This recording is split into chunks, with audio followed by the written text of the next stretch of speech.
Okay. Right, so I've got three shortish new poems, so I'll read them. And the first one is called Far from the Dance. That music, every time, it slips me back.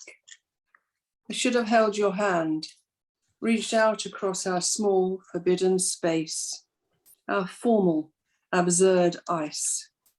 I should have spoken, should have sung out. I was mute. Now memories a folded cloak, a patchwork full of holes. I can't remember why we didn't stay in touch.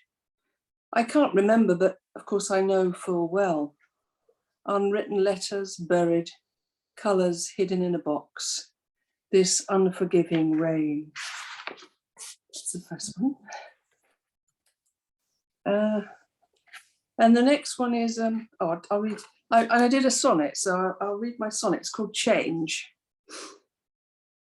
We sense it sometimes and become aware of separation pulling us apart. But it's too swift to pluck it from the air. So we stay flint-like, icy, hard of heart. As though a cloud has passed across the sun, that sense of fracture lives inside us now. And we are deaf and blind to everyone, incapable of reaching out somehow. We put up barriers, refuse to see how what we think is different is the same. But what concerns you also concerns me, and none of us must try to shift the blame. Evil's the obverse of humanity, so flip the coin and set your goodness free. And the last one is I tried to write something which works on several different levels. I hope I've got it, but anyway, it's called Flame. Mysterious moth, so pale and lovely, it seems that you are drawn to me. Curiously, you circle closer, closer. So much I want to tell you. Our open window frames the evening with a kind of longing. How inviolate you are. The garden's full of shadows, night flowers scent the room. I know you can't be pinned, so if I try to hold you, you will struggle, fly, damage both of us. Your silver dust. Wow. Thanks very much. Three lovely poems. Thank you, sir. It's wonderful. Got to mute myself. Work on so many levels. Thank you very much. You're beautiful. Amazing. I think we all enjoyed them. Lorraine, I think it's your turn now. It's a new one. It's called The Halcyon Days. It's a trimeric because it was easier to do. And it goes like this. It hasn't quite worked out as you'd hoped, has it? And you're in Bevan as you peer down from heaven like a saint, despairing the hopeless NHS mess, the result of the old Tory taint. As you peer down from heaven, don't flagellate yourself. You had a good ministerial 5-year-long phase, and we all had a share of some halcyon days. Like a saint, you were passionate and wouldn't give in, and you're in. Private ventures you knew, your rivals relished in sin. Despairing the hopeless NHS mess, the result of the old Tory taint, disgruntling by the crossfire on eyesight, hearing and teeth wouldn't settle. Or we might have abandoned dire straits to discover fine fettle. So that's what I thought about the NHS, but I think he was wonderful. I use another one now. This is one about dogs. I don't know that much about them, but Debbie and Mary Champion had that dogs and cats as a theme a few weeks ago. And this is actually quite true as well, what I've written about. It's hilarious when it happened. And this is called Once Free from Their Leads. Years ago, in London's exclusive Northwest 3, it was de rigueur to keep a toy poodle for one's company. Each of the owners all looked the same, and most of the poodles bore the same name. These quadrupeds cavorted once set free from their burdening leads, while the socialite chassis keepers didn't heed their dog's needs. But each dainty canny canine was a breed known as an escape artist, aided by its unintelligible collar details, which was easily missed. One distraught biped miniature poodle, Walker, realized he was leading a daring dog stalker. When they stopped at the door of a mother-in-law, the courteous imposter chose not to accost her, as the true family pet tried to murder the vet. The clone made it known the exchange was clear. Its behavior could incite a house full of fear, but the matriarch wept and shed more than one tear when the reprobate pooch was forced to reappear. So that's what happened. A cousin of mine went to Hampstead Heath with her dog years ago, about 30 years ago, and brought home another dog, and her mother was there, and this dog, kissed the woman all over, and then she knew it wasn't the right dog, because the poodle they usually had sort of scratched it and got her eyes out, and that happened a lot, when they all went for their poodles, and their collars usually said what they said was on, but nobody noticed this time, and the dog went to the wrong house, and they had to exchange it. So that's two about. The other one I'll read later, if you like. Okay, Lorraine, that'd be lovely. I thought your dog poem would probably get dark in terms of dog napping or something, but I didn't realise it was going to go quite that way. But it was very funny as usual. It was at the time, yes. Yes. Crazy poodle. Yeah. Right. We don't have Mohammed with us as yet, unfortunately.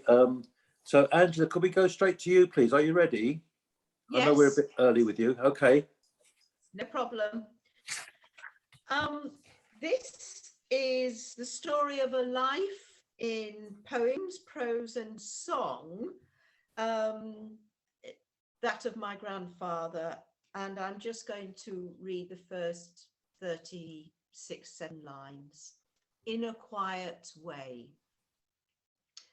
We are makers of angels, unleafing our wings and dancing as morning ascends in the shades of quivering sea moons and their tiny sea stars evading the day. The town in its shroud of rock and yellow smoke pulls the last of silence close. The world in its promise wraps you in shawls of sky. There are still fields beyond dairy coats. Countryside clings to its child town, reluctant to abandon you to the new century. It is autumn 1899. The short northern summer is over. Street litterings this end of Hessel Road are leafless, but once there were trees in Ash Grove. Little is left of warmth in the sky or the house. Later, she will leave, but for now, she rocks her newborn and sings, "Do not sigh, do not weep, the priests are on the ocean green. They march along the ocean deep. There's wine for the royal pope upon the ocean green." She names her son Urban after a pope and lays him in the bottom drawer below the cupboard on the right of the hearth for warmth. He is her fourth born. There will soon be two more, 6 in barely 10 years of marriage. There are no squirrels here, no acorn cups, no blackberries, no snow-sunned hills at dawn, no fox-touched earth, no hare to nibble broken stalks, no badger bedded down, no tribulated stream, no hobbiton drop for spring, no owl to cross the moon, no light touch upon your sleeve, no kiss upon your cheek, no robin, no rook, no wren. She leans against the blue door of the past, smiling. What is your secret? What is your name? I will meet you there to hear your story. And that's the beginning. That was lovely, Angela. Thank you. I don't know why I was thinking of Dylan Thomas while you were reading. It seems very Welsh in places. You know, it's a beautiful poem, and you know the story. Wonderful. Thank you. Thank you. I was at university in Wales, in Swansea, no Mhm. less. It's a lovely poem. Thank you. Perhaps Yeah, we get a chance to have a chat during the break if anyone wants to comment on things. You know, Okay. Jim. Welcome, Ted. We have you. Audibly, but not visually. But welcome, Ted. I'll try it. I haven't got you. You haven't got us. Well, I've got you on the mobile, but Okay. I can't get you up on my computer, and I've done. I'll have to fiddle around and. Okay, you carry on fiddling, and you know. So I'm glad you didn't break into. I got you, babe. You know. Okay, darling. So you can hear me but not see me, right? Yeah, we can indeed. We can indeed. Okay. So we've got half your value, Ted, but not the whole package. Oh, how beautiful. Yes. Okay, brother, I'm going to see what happens. All right. Okay. Well, we're moving on now to your good old mate, Jim. Good old Jim. Hi. This poem is about I had a rather difficult father, a difficult home relationship. Odd people. It's called Council House Zeus. No god is a hero to his eldest son. My father sits in front of a coal fire, and my mother, knowing her place in the greater scheme of things, kneels at his feet to unfasten his shoes. Next, of her own free will, mark you, she chooses to smooth out the wrinkles in his socks. Then, with the eagerness of a well-loved pet, she scampers off and comes back with his golden slippers, not firmly fixed within her mouth, I'll grant you that, but she bears his footwear with a good wife's fervent pride. And this Zeus, who straddles our modest council house as if it were the wide, majestic world, then lifts his sacred foot so she can slide his slippers into place, and she will do so with such deep reverence as to amaze her watching sons. Next, he commands she switch the telly on, but there is a choice of channels, 2 to be precise, and she always gets it wrong. Then does this incensed and mighty god fly into a towering rage, and then does my mother shriek and cry like a tormented parrot in a cage, mark how words and feathers freely fly. But such daily storms will soon pass by, and she will bring forth his repast of beans on toast, mounted on a silver tray, which he will balance on his dexterous knee. Then will he eat, eyes fixed upon the flickering screen, and I must watch my mother kneel to stroke his pallid calves as if they were the backs of silken swans. Yeah, that's it. I'll just read that one, actually. I'll read another one probably afterwards in the interval. Right, thanks. Okay, Jim. Well, I'm glad to see that patriarchy is alive and well in the Aldrich canon. Very good, thank you. We don't have Jack, we don't have Norman, but we do have Ruth. Hi, Ruth. Hi there. Right, I'll read a couple of short ones. The first one's called Weathering. How it flutes the cliffs, sharp linen folds carved with a diamond wedge on the fins of a butte. At the base of a mountain, buttresses fan, showing their stripes, sharpening their points. How its presence in your face, runnels, waveforms, clefts that weren't there before, beginning as hair cracks that slow dissolve, that weathering we share with rocks, and how the smile you give lifts the contours of your face, takes it clean out of its lines. And the next one is called Travellers newly arrived. After a day of tropic heat, the dark fell swiftly to the chirr of insects, hiss of sugar gliders, calls from unfamiliar owls. A day we thought would end in twilight, shut like a door, and in the darkness, frogs burped, then swelled into a throbbing chorus. Stumbling over the roots of bouillon trees, we kept to the path, aided by lightning bugs that blinked all round us. Travellers, newly arrived, where the stars shine upside down and merge into each other in a blurry swathe. The night was full of eyes, faint swishing sounds. Next morning, on either side of the path, we found the slither marks of snakes. That was in Australia.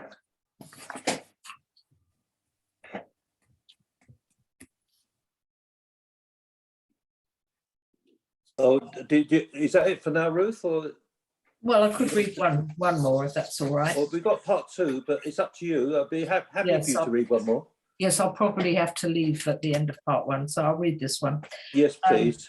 A letter to the council. I received your letter this morning. There are procedures, you say, and I should have informed you, which I have on several occasions, and been discouraged by your response. Remember how you received my plans for a proposed extension, overlooking, you said, and the same went for the Italian balcony. Now you complain about something I've taken down. Yes, I've read the terms of the lease, and it mentions landscaping, which in a sense is what I've done.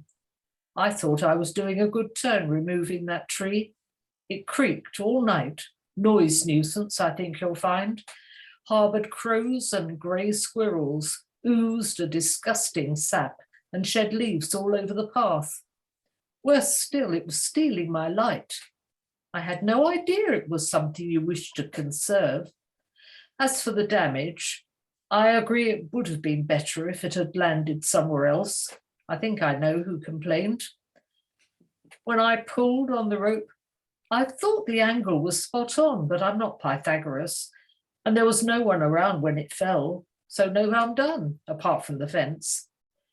I trust you will take this into consideration when assessing my case. Yours truly.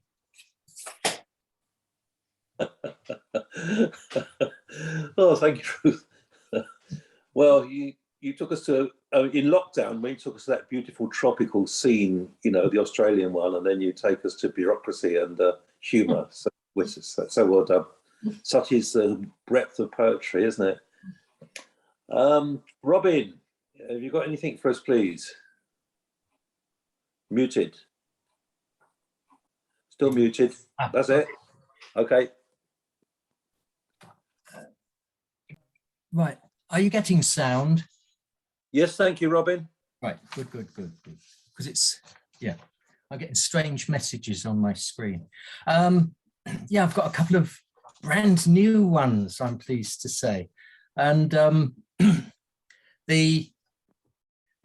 first one, I grew tomatoes this summer, and I've still got one plant that's still going. It's living indoors, and it's about that.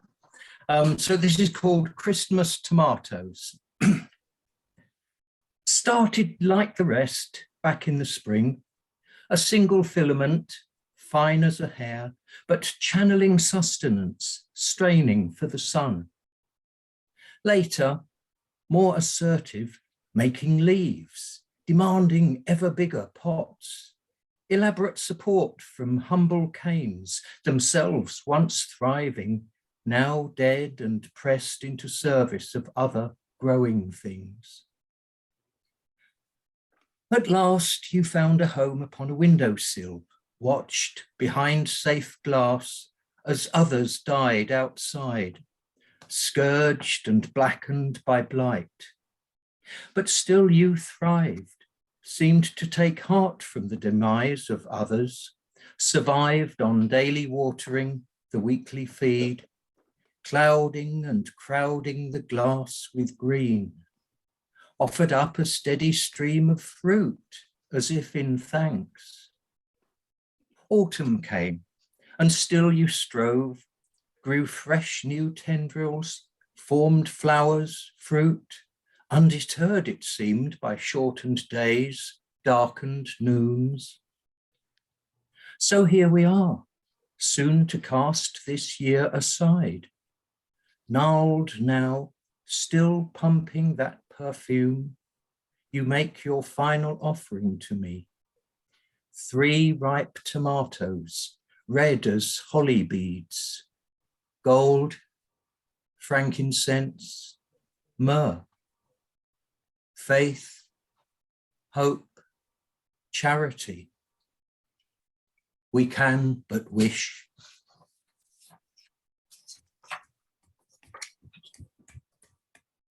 And the next one is called News. And with the subject matter of news, I realized that it could go on forever. So I limited it to a sonnet. So news. Putin's rooting to rule Ukraine while Biden's chiding China again. Trump's got the hump, still thinks he didn't lose. And children in Africa still go without shoes. The folks in UK like to think they're okay, but a storm up north has filled them with dismay. Boris pumps everyone full of vaccine, thinks the road to success is a thriving pub scene. Kim Jong-un sees himself as the one to set off a bang from the world's biggest gun. Macron finds a boat trawling where it didn't alter, misses hundreds of migrants crossing the water. So thus we limp on, putting trust in our betters and learning through COVID a few more Greek letters. Oh, they should have poets doing a summary of the year past, shouldn't they? It'd be much better than some of the crap we get served up. That's lovely, thank you. Great. And there's something special about tomatoes, even when you're taking all the little growth off inside the leaves, the axial growth, the lovely smell you get from a tomato when you're sorting it out. It's a plant that carries on giving, I think. Absolutely. Underrated. Yeah. Absolutely, yes, yes. Right, thank you. Thanks a lot, Robin. Can we move to Alan, please? Alan. Yeah. Okay. I've got one sort of about my Boxing Day, and then I've got a couple of more humorous ones. So this one's just simply called On Boxing Day. There's a sadness of the Santa's hat tangled in a tree, or the fallen tinsel waving in the breeze. The flowers have bedraggled, beaten flat by last night's rain. Damp chrysanthemums lay as tributes wrapped in cellophane. There's tinsel and baubles hung on dormant roses. There are curling cards and small toys and little flower poses, placed in remembrance for family and friends that have passed away. Emotions and memories run through our minds again on this Boxing Day, beginning a deep-seated melancholy to be with those we have lost. It should be a time of celebration, a time for Christmas cheer, but it's difficult when we remember those no longer here. Thank you. And as Lorraine mentioned, I do enjoy going along with the Croydon guys, and we set ourselves some tasks. And this month's one was, this month's task was poems inspired by book titles. It didn't necessarily have to be anything relating to the book. It's just enjoying the title. So all I did was I just Googled bestsellers and classics, and the very first one that came up, I'm not quite sure what this tells us about, but anyway, I've written a haiku to this. It's called The Joy of Sex by Alex Comfort. A practical guide showing the stuff your parents never spoke about. And There's another one, You Only Live Twice by Ian Fleming. Felines live in fear when research reveals new proof on longevity. And I have Gulliver's Travels. He's done the PCR tests and tested negative. He got his passport and tickets and was ready to leave. Then the rules changed again, like they always did. His travels are now curtailed, cancelled by COVID.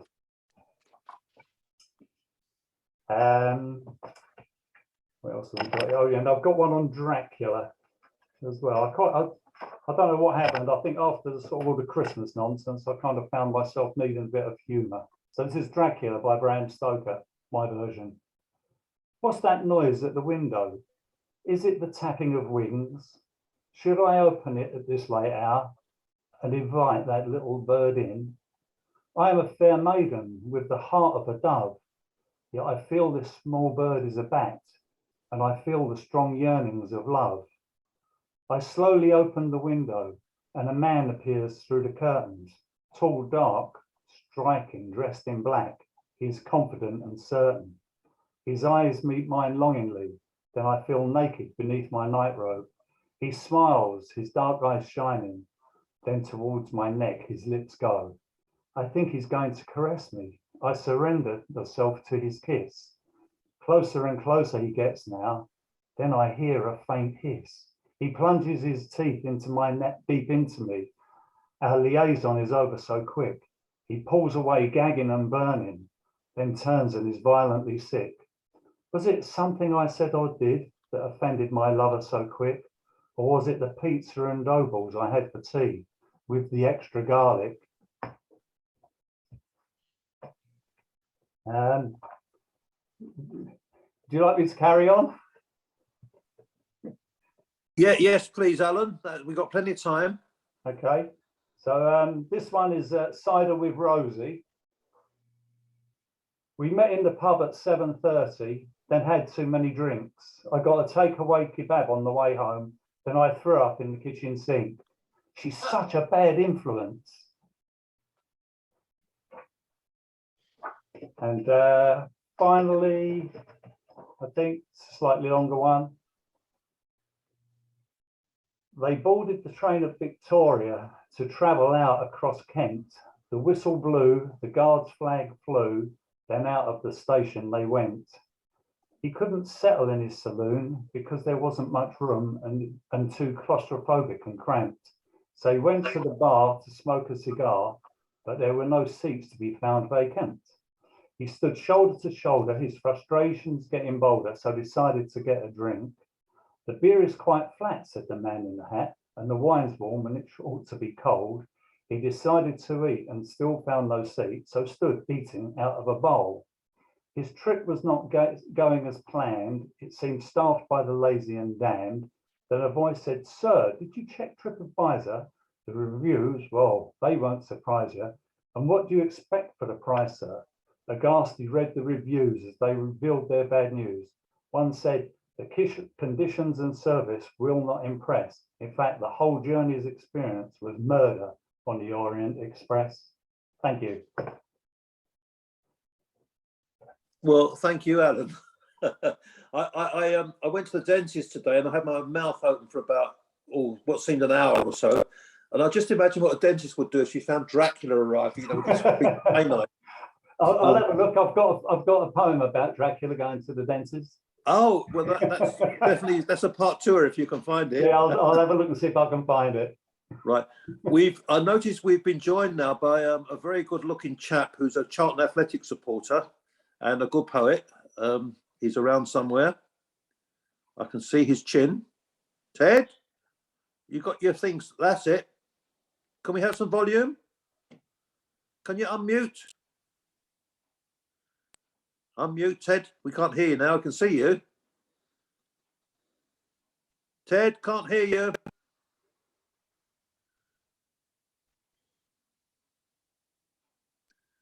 That's it.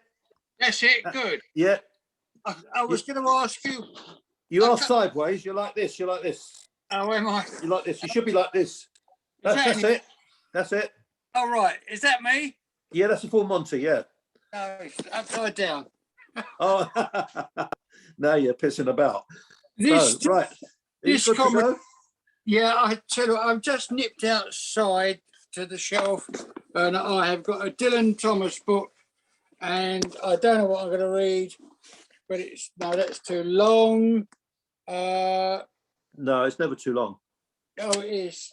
Well, I've only just picked up. I haven't seen it in a million years. I could read you what I've written. That won't take long. Okay. Right. Right. That's the first one done with. Here we go. Dylan Thomas. Never read it before. On a wedding anniversary. The sky is torn across the ragged anniversary of two who move for 3 years in tune down long walks on their vows. Now their love life's a loss. So I just thought, am I in it? Yeah. Now their love lies a loss.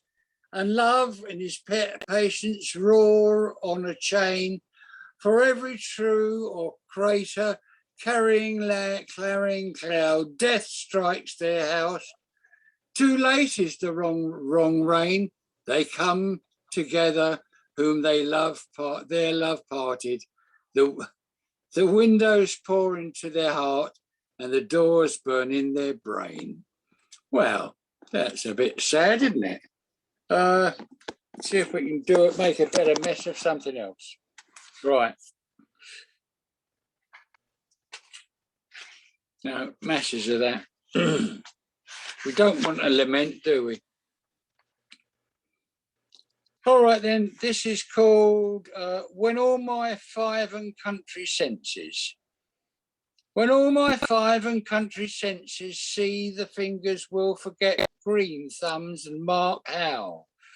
Through the half-moon's vegetable eye, husks of young stars and handful zodiac, love in the frost is paired and wintered by. The whispering ears will watch love drummed away, down breeze and shelled to the discordant beach, and lashed to syllables, the lynx tongue cry that her fond wounds are mended bitterly. My nostrils see her breath turn like a bush. My one and noble heart has witnessed in all love's countries that will grope awake, and when blind sleep drops on the spying senses, the heart is sensual, though five eyes break.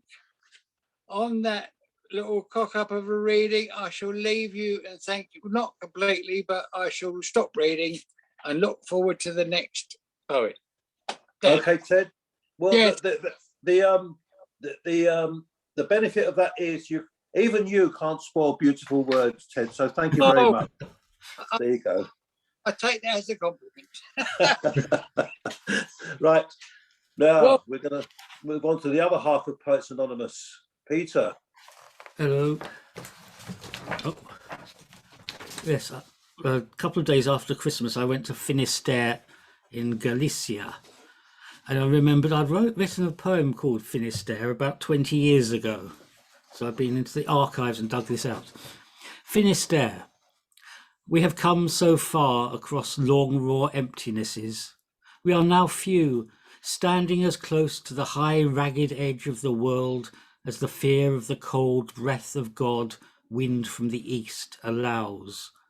We would be carried like dust, blown from a sleeve, down through the stridor of birds, down onto rocks soaring the final ocean, the end of the world. We clutch shells collected on beaches days ago, talisman that this cliff existed, that with will enough we could limp here, shells, icons of the sun that drowns with a final shout of fire as it dies. Some beside me leap at this last moment. Now there is no further to go. Where is there left? A return to our villages, curiosities to be pointed at by those content to remain in a world so tightly confined. Where is there left? So that was Mr. and also from the long lost archive. God, this is what, from 1996. Stone and flesh have become interchangeable. A toad by the path became flint as I approached. I held the flint, uncertain whether the slight trembling of the bruised black surface was its heartbeat or mine. And now on your windowsill I find stones and small hard pears muddled together, one stone soft and rotting. Thank you. Right, thank you, Thank Peter. You not only read about Finisterre, you gave us your lovely screensaver behind you, so it was kind of very atmospheric when you were reading it. So lovely.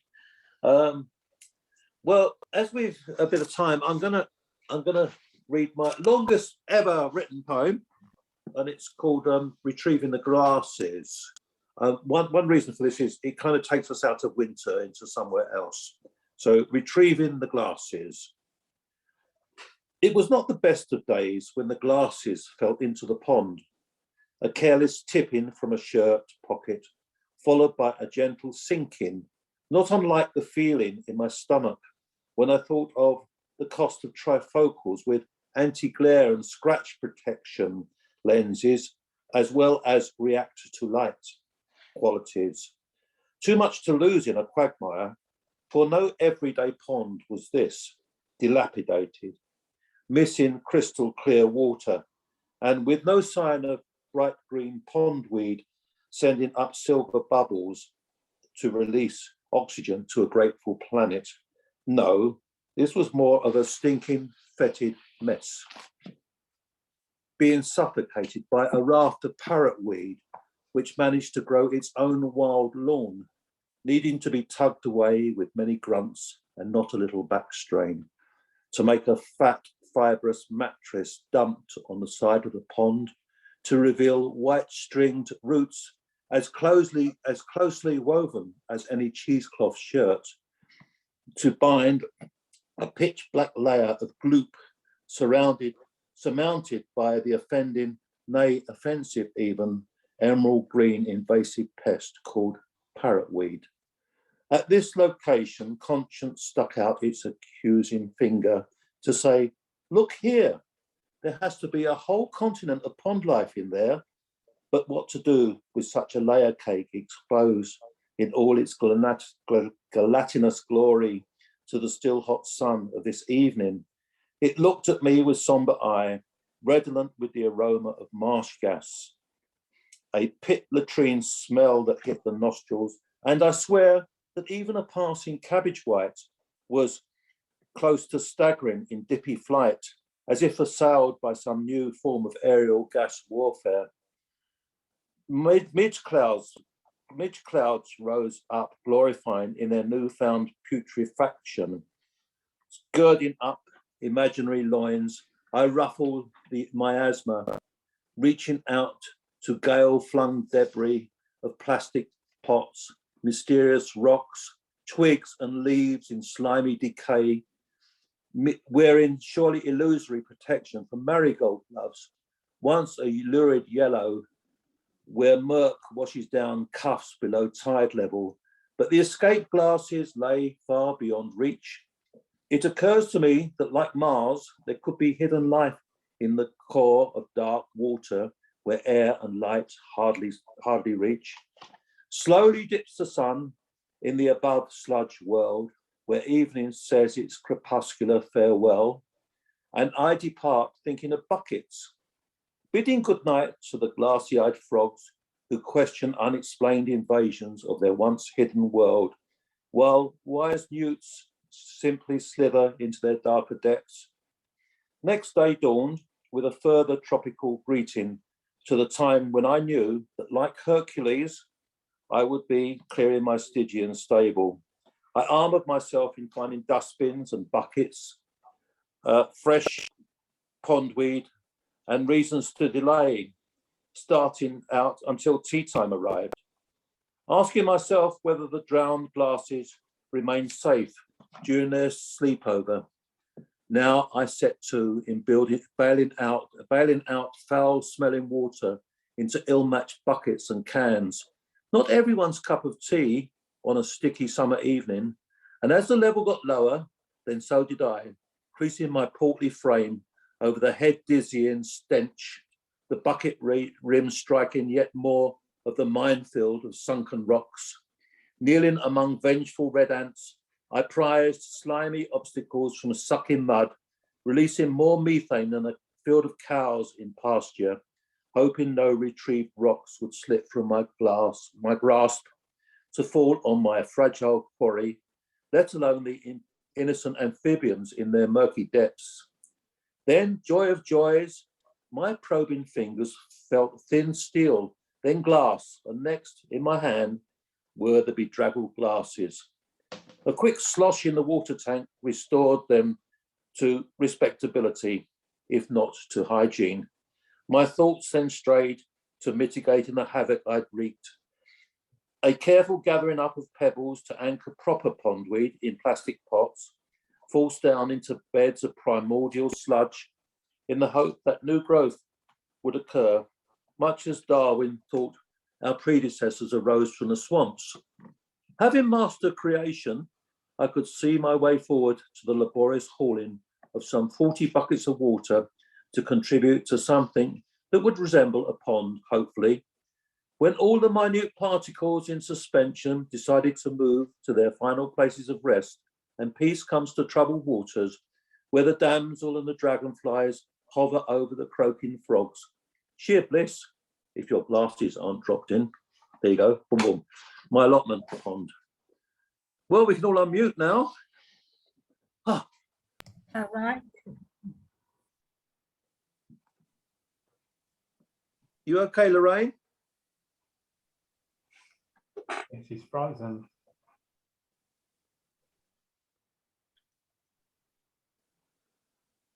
Oh, she's gone now off the screen.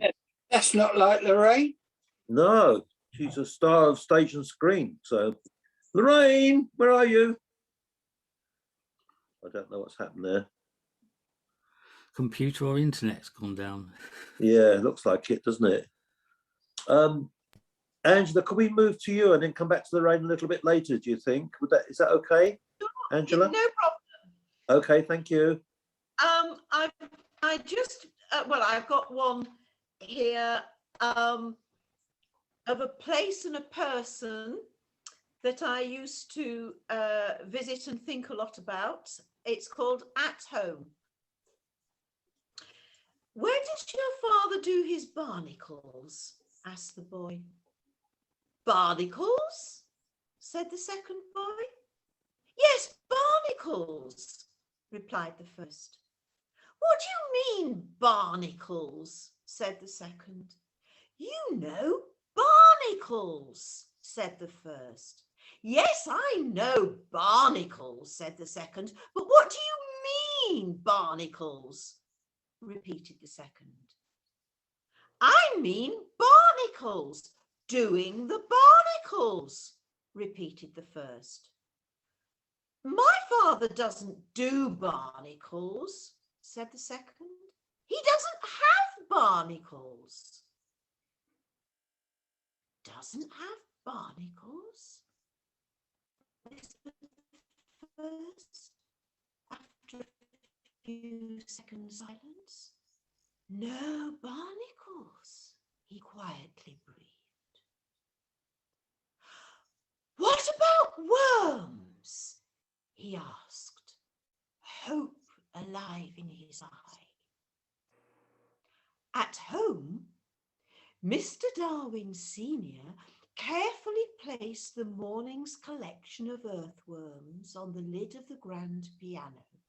He continued standing to play a single chord of increasing loudness over and over before trying a different chord. Could they hear or couldn't they? And here's another fairly short one. Emma and Charles, evening, autumn 1869. Emma continued. She wanted Mr. Darcy to account for his having ever fallen in love with her.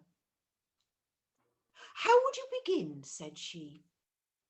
I can comprehend your going on charmingly when you had once made a beginning, but what would set you off in the first place?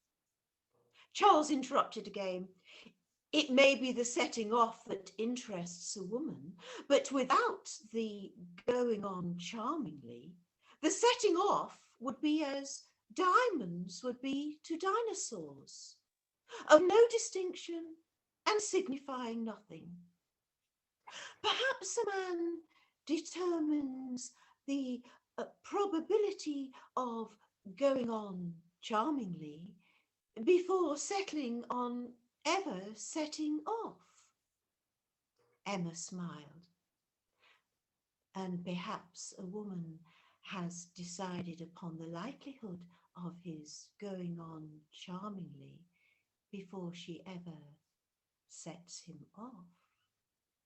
Charles replied, and perhaps in a world of uncertainties, you have blessed me, my dearest Emma, with such certainties as allowed my setting off and settling down all I have been able.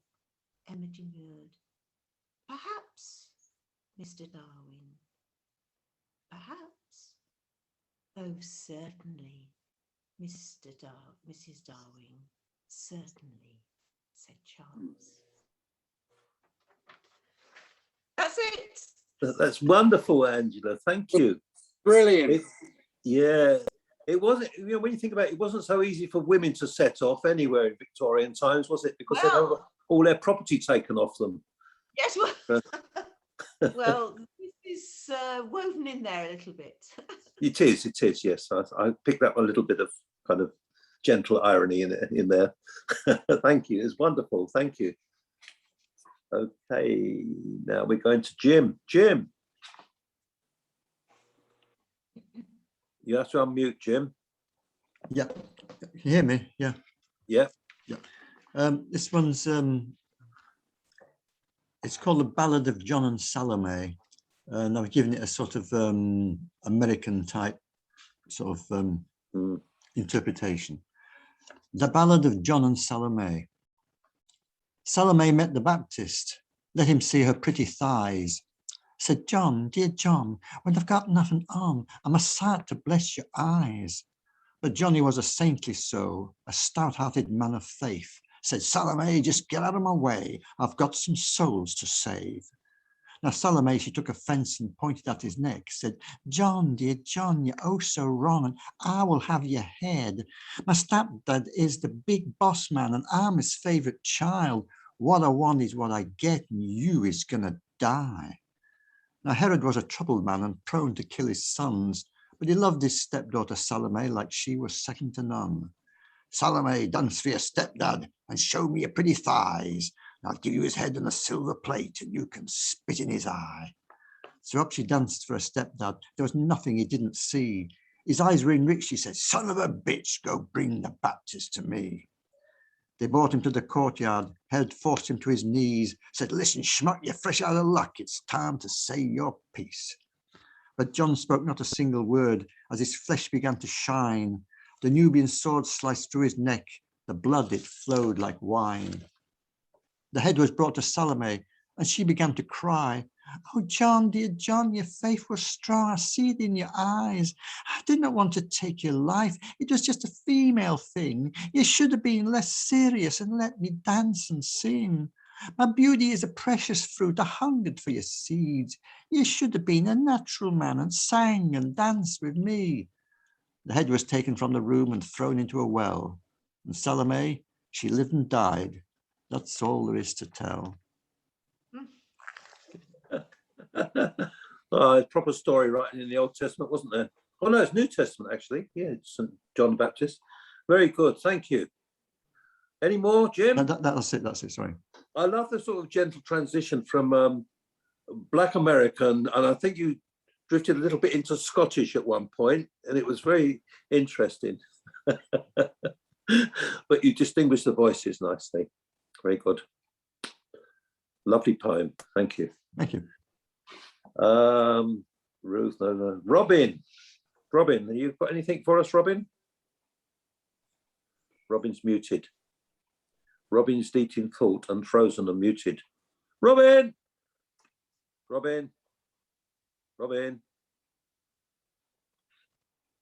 He's coming. No, he's gone. Robin's Robin, gone. you've gone blank. He's got an internet problem, hasn't he? I see Lorraine's gone as well, actually. Robin, can you hear us? No. Answer came there none. No, it looks like Alan's turn. Alan, can we move on to you and come back to Robin? Yes, no problem. After that Okay. talk, after the talk about the cats. Oh, Robin's back. Do we want to give him a go? Shall I carry on? I can't Yeah, carry on. do an answer. Yeah, do as you like. Rightio. So this No, is called no. Jimmy the. This is called Jimmy the Cat. It's well done. Good on you. True story. Love it. Out the door on his bike, Dad goes off to work. Jimmy nips in, bounds up the stairs, jumps on the bottom of my bed. He curls into a ball. He wriggles up and pushes me out to get ready for school. He has some food. We all leave. I carry a heavy tome. Jimmy's back on the street with freedom there to roam. He sits on cars. He sniffs the flowers. He walks with tail held high, or sits upon the garden wall to watch the passers-by. He disappeared for 3 weeks or more to return with blistered feet. On his whereabouts, we'd been vexed. Concerned about his feet, Dad took him to the vets. Alone he returned. Of Jimmy there was no sign. We're sorry, we're sorry he was too ill. We had to put him to sleep. For my ginger pal I pined. He was never to return. Some months later, to the dentist I did go to have a tooth removed. Laid in the chair, the dentist informed me, "But have you put you to sleep for this?" Put me to sleep, I heard. That's what they did for Jimmy. With mask in hand, he did approach. "I'll not go alone. I'll take the dentist with me."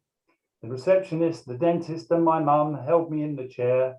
Finally, as the gas kicked in, I didn't have a care. There you are. You shouldn't have any further problems.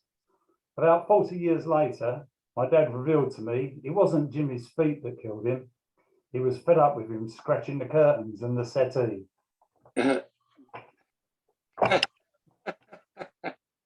I love that cat.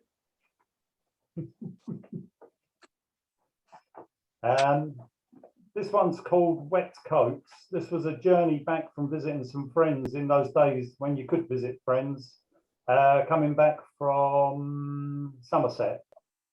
As I said, it's called Wet Coats. Driving across the plain, a huge landscape dwarfed by a larger sky. In the distance, the sight of rain. Above, the sky is blue, with slate grey clouds scudding across the horizon, coming nearer. The sun pierces the clouds, creating shafts of orange light like searchlights, probing the fresh-cut fields. Bales of hay stand tall like giant sundials, casting their shadows across the ground. The sun fights through another bank of clouds, pushed on by the southwesterly wind. The aroma of rain now in the air. Crows take flight, disturbed by the sound of distant thunder. Lightning cuts the sky in two as another squall approaches. Another crash of thunder directly above causes any remaining birds to flee in fright and escape the imminent deluge. Another flash and crash. It's arrived. The rain machine gunning everything in its path. Our car, farm buildings, the surrounding trees. You can't hear yourself think. We pull off the road for safety. The windscreen wiper was unable to clear the torrents of rain. Puddles appear almost immediately, as if by meteorological magic. The storm shows no sign of abating. The puddles almost appear to be boiling with the ferocity of the rain. Just like that, the rain stops. The sky lightens, and once again, the sun starts to force its way through, slicing up distant clouds. You can almost taste the smell of rain. Around us, leaves lay battered on the ground. cut it from the trees and carried on the wind. The sky continues to clear as the storm strides away. Behind, the clouds dissolve and the sun reveals a darker golden landscape. The cartoon-like clouds approaches from a distance. Below it, a grey panel of rain, again hammering everything in its path. The sky becomes a boiling mass as the new front marches through. This time, no rain, just a fierce wind. Pylon cables sway dementedly. Boughs bend under its pressure, and any remaining leaves shake off their wet coats. Thank you. And Is that it? Yeah. Oh, you got another one, Alan? I've got another one if you like it, a short Yes, one. please. Yeah, got loads of time. Okay. He's got book falls. Pardon? Then you got falls. I couldn't find Dracula, George. I'll have to dig it out for next time. Okay, mate. Okay, this one's called The Wall. Humpty the Numpty sat on the wall. Humpty the Numpty had a great fall. The incident recorded in every letter of the rules. Then the health and safety executive were given a call. They measured the wall's length, breadth, and how tall, and took into account Humpty's weight and all. They filed their reports with its implications and made all sorts of recommendations. They had the discussions with the commission, who then decided upon their decision that he should never have been so irresponsible. It was his own fault and he shouldn't have been up there at all. Thank you. I think his ego was too loud, too large. That's the problem. Thank you, guys. We've been very fortunate that Robin and Lorraine have both come back to us. The rain, you kind of Robin faded get cut away. off? I Yeah. got cut off You from did. the internet. I had to go and set it up again. I don't know why. I'm getting some fraudulent emails saying, you know, if you don't do this, we'll cut you off. But it shouldn't. I mean, I got my package with BT and there's no reason. The hub still goes with the blue light. So I don't know why I got cut off just like that. I think us as senior citizens are the new target of some of these fraudsters, I'm afraid. So careful as you go, you know. Have you got poems for us, Lorraine? So I can't hear very well. Do you have, I'll do you listen. have any I think I poems? won't read. I just started. Can you hear me then? Yeah, I can hear you perfectly. Oh, well, shall I read it very quickly then after all? If Yes, I get please. cut off again, I don't know why Okay, they we'll did all that to me. mute. I mean, I have a package. It's about, yes, the manga. Who doesn't want to be restored to a previous version? A congenial one you enjoyed when you writhed and stamped to guitars, the ivory keys or a wind band, flinging yourself like a free, feverish, lost orbiting asteroid, trying to gyrate to the melodies of some distant land. When you writhed and stamped to guitars, the ivory keys or a wind band, the more moves you thumped, the more you craved to know, albeit you had to be in motion, whether rapid, temperate, or slow mambo. Flinging yourself like a loose, orbiting, feverish asteroid, the musicians hoped you'd learn and love the strains of a true tango, or better even still, the highly expressive, footworked, intricate flamenco. Trying to gyrate to the melodies of some distant land, you had heard of the testing new steps of some dance and was desperate to show how agile you'll be in due course, performing the lateral flow. That's just because it ends with an O. Steps and anyhow, that was it. So carry on if I get cut off again. Okay, Lorraine, I hope And you they can send still me these listen. emails saying check your account and we'll cut you off anytime, which is rubbish. It's cowboys trying to do something. Yes, exactly. Just So- ignore them. Don't Yeah. answer Yeah, it them. really drove me mad, honestly. Ted had a wonderful poem about that, about people making these offers to him, and it's fraudster poem. It's brilliant. It's very good. About, you know, leave your bank account details and tell us when you're going away on holiday and all that kind of stuff. Yeah. That's very nice of you to say so. I'm not going to read it because it's in a box somewhere. No, but first of all, we got Robin anyway, because we missed out Robin. 'Cause Hooray! Robin went into some sort of online limbo, but he's back again. Hi, Robin. Robin. Yeah. Hi, good. are you hearing me? Yeah, that's Are you good hearing now. me? Yeah. Oh,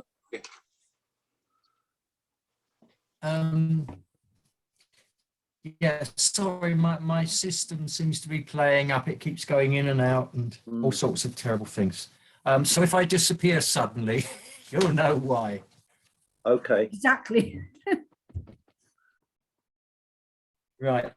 Yeah, I'll read two very, very short ones. So they're both new. So the first one is a limerick. And Anne was reading a book a while back with a family called Haymaker in it. And so that gave me the idea, whose parents raised him as a Quaker. But the Lord said he should be working with wood. So he then changed from Quaker to Shaker. And the second one is called Shower. Again, it's very, very short. Droplets delicate as thistledown glance the window glass, sparkle and stipple the view. Outside, wind surges, ruffle hedges, shrubs, while overhead clouds move stately. That's it.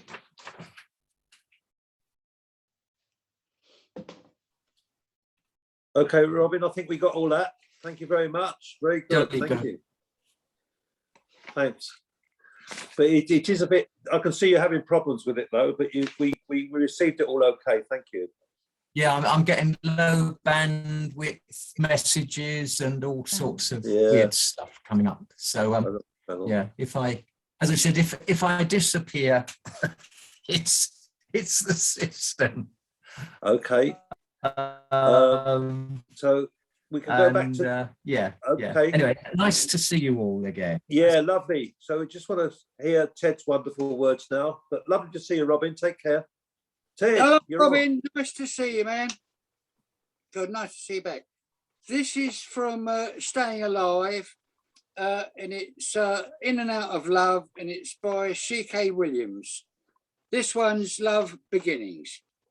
They're at that stage where so much desire streams between them, so much frank need and want, so much absorption in the other and the self-admiring entity and unity they make. Her mouth so full, breast so lifted, head thrown back so far in her laughter at his laughter. He so solid, planted, oaky, firm, so resonantly factual in the headlines of being craved so.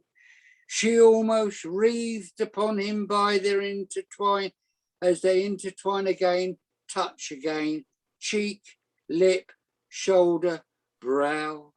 Every glance moving towards the sexual, every glance away soaring back in flame into the sexual, that just to watch them is to feed them again. That hitching in the groin, that filling of the heart, the old sore heart, the battered, floundered, faithful heart, snorting again, stamping in its stall. And that's by Mr. C.K. Williams. Very lovely. For those of you who can remember that, that's what it was like. I'm going to, it's not a trouble, but most of these poems are by women, which I get to a stage in reading them, but as nice as they are, they sound rather bonkers coming from being read by a bloke. Anyway, I don't know what this one says, but it's called The Room, and it's by Kevin Hart. In my house, and yet one room is locked. The dark has taken root on all four walls. It is a room where knots stare out from wood, a room that turns its back on the whole house. At night, I hear the crickets list their griefs and let an ancient peace come into me. Sleep intercepts my prayer, and in the dark, the house turns slowly round its once closed room. And that's Charlotte. Thank you. Nice poems. Very nice. Yeah, it's yeah, I enjoyed your shallot better than an onion. So thank you, Ted. Yeah, Yeah. George, I've got to go Yeah. now because my heating's playing up. In fact, it's not working. Okay, So, Jim. yeah, so I'll see you all next time then. Yeah. Okay. Yeah, nice to see Enjoyed you. it very Jim. much. Thanks. Bye, Jim. Thanks a lot. Bye. Bye. Bye for now. Bye, Jim. Mm. So now, Peter, have you got something for us? Yeah, as delving into the archives. Mark them, I can't find them. Deep in the archives. Yes, right. This one's from 1991, so it's 30 years old. Almost. Wow. Years old. About kites. Flying the kite, she cried, as her father, dead so many years, guided her hands on reel and line, his little girl, his child. On the fell I flew the kite, soon sent her to a crush of sheep drawn by the taut string song. Sheepish understanding is to eat. As the kite reeled down, teeth grazed at the crimson fabric, teeth chased the curling multicoloured tail. If I could learn the wisdom of clouds, no need of kites. And I'll read. Very nice. That's lovely, that, Peter. Thank you. A couple of poems by Sally Purcell from her book Fossil Unicorn. 10th of January 1984. Like a river of Like a river of smooth stones, the broad road flows down to dusk unending, stagnant shadow pool, and the locked gate where one ice-cold lantern burns. Branches clash in a dry wind. The twisting path has left him far from landmarks where we could meet, wandering in the wood of Celidon. And the scapegoat old year. The scapegoat old year hobbles out from the westward facing door that has opened at last. Time and grief swirl in like the tide melting a sandcastle. Drive out the winter king, lord of sour pomegranates, with a weight of dark knowledge bound to his shoulders. Nail his shadow to a tree. He is the grain flung out to die, the fool keeping safe in his wizened heart what the green hazels know. And poem about horizons. Horizon means the thing you never reach, but see and long for, never touch. Dancing in a glittering net, it parches heart and eye and salt-wearied throat. Always an enchanted telescope's range away. Like birds we peck at painted, varnished paper fruit. Thank you, Peter. Lovely poems. Good choices. Beautiful. But I do like your kite, your first one, your own one. Thank you very much. Ted did me the compliment of posting up one of my poems the other day. It's a love poem, and it's called Camden. A man walked under many London lime trees, carried his poems in every step, each drawn up in such delicate reference to love that no one could query where the source lay, any more than from which patch of loam the gentle Thames stirred. I just know I will be wary of saying where love starts or ends, under trees or elsewhere. Thank you, Ted. Now, I've also picked up a habit of reading a poem I admire by Alan. Alan, this is your male malady. I think it is. You're such a good commentator on life as it is these days, and I just love this poem. This is called A Male Malady. You might recognize yourself, you men, in this. I don't know, I do. From the first time you open the door and smell that smell, it gives you such a thrill. Then you slide into the seat and put your hands upon the wheel. You will have this memory for the rest of your life and be so proud when your friends see it outside your house or on the drive. Take a deep breath and really smell that new car smell. Press your feet and feel the firmness of the clutch and the brake in the footwell. Press the buttons, flick the switches, caress this, your new friend. You are looking forward to long journeys for the coast on the weekend. Start her up and feel the power as you roll onto the street. Pause a moment and get comfy, then readjust your seat. Join the impatient drivers, shouting, tooting and cursing, parking in tight places, ignoring pedestrians when they're reversing, turning corners without indicating, double parking in the street, with no consideration to other drivers that they meet. Get frustrated by the dawdler driving his Morris Minor and having parked where we shouldn't. Get angry when parking attendants fine us. Follow drifters in their Volvos, in their flat caps, smoking a pipe, oblivious of those around them. You know the bloody type. Others sit at traffic lights trying to find the gears. None of this will change. It's gone on for years. Others speeding on the motorway. Move over or I'm overtaking. Or those that slow at the last minute, causing emergency braking. Youngsters drive their pride and joy with its boombox in the back, speeding down the country lanes to the latest thumping tracks. Drug dealers sit with windows open, an arm hanging from the door. Users walk up nonchalantly, passing their cash for their next score. Sexual encounters take place late at night on a quiet street near the park. Humorous observations written in the dirt are always quite a lark.